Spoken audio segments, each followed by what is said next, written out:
United states of আমেরিকাতে একটা conference হয়েছিল। ওই কনফারেন্সটা হচ্ছে পৃথিবীর যত ধর্মগ্রন্থ আছে সবগুলো ধর্মগ্রন্থের 10 মিনিটের আবৃত্তি শোনানো হবে। 10 মিনিট করে সময় সব ধর্মের ধর্মীয় কিতাবের শায়েকরা, গুরুরা, ধর্ম নানকরা আর ফাদাররা আর কারীরা বসেছে। বিচারকের সামনে একটা সবুজ বাতি, একটা লাল বাতি। সবুজ বাতিতে চাপ দিলে আবৃত্তি শুরু, রেড বাটনে চাপলে আবৃত্তি শেষ। প্রথমে ডাকা হয়েছে শ্রীমত ভগবত গীতা, পড়ার পরে বিচারক রেড বাটনে প্রেস করেছে, সময় শেষ, নেমে গিয়েছে। এরপরে ডাকা হয়েছে ত্রিপিটক, এরপরে ডাকা হলো দশাতীর, এরপরে ডাকা হলো গ্রন্থ সাহেব পড়লো, জিন্দাবেস্তা পড়লো, এরপরে ডাকা হলো উনি এসে ওনাদের বাইবেল পড়ে গেল 10 মিনিটের জন্য। সব ধর্ম গ্রন্থের আবৃত্তি এবং তেলাওয়াতের পরে সর্বশেষে মুসলমানদের ধর্মগ্রন্থ কোরআন আবৃত্তি করার জন্য ডাকা হয়েছে।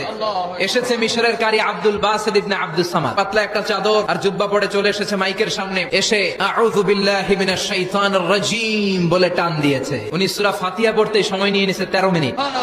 শ্রীমত ভগবত গীতাওয়ালারা হাততালি দেয়, সময় শেষ, কোরআন গেছে। কিন্তু কি আজীব তামাশা, বিচারক তো লাল বাতি চাপে না। আব্দুল বাসিত কয় এই তো সুযোগ, বিচারক যেহেতু লাল বাতি চাপে না, আমি আরেকটা সূরা ধরি।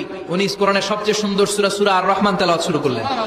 উনি উনার গলায় আল্লাহ যত সুর দিয়েছিলেন সব সুর, দরদ, আদর ঢেলে দিয়ে সুরের ঝংকার তুলে পুরো কনফারেন্সকে মাতিয়ে দিলেন। 30 মিনিট হয়ে যায়, লাল বাতি চাপে না।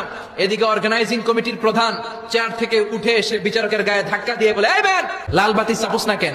ওরে ধাক্কা দেওয়ার পরে বিচারক ভূত দেখার মতো চমকে উঠছে, কি হ্যাঁ লাল বাতি?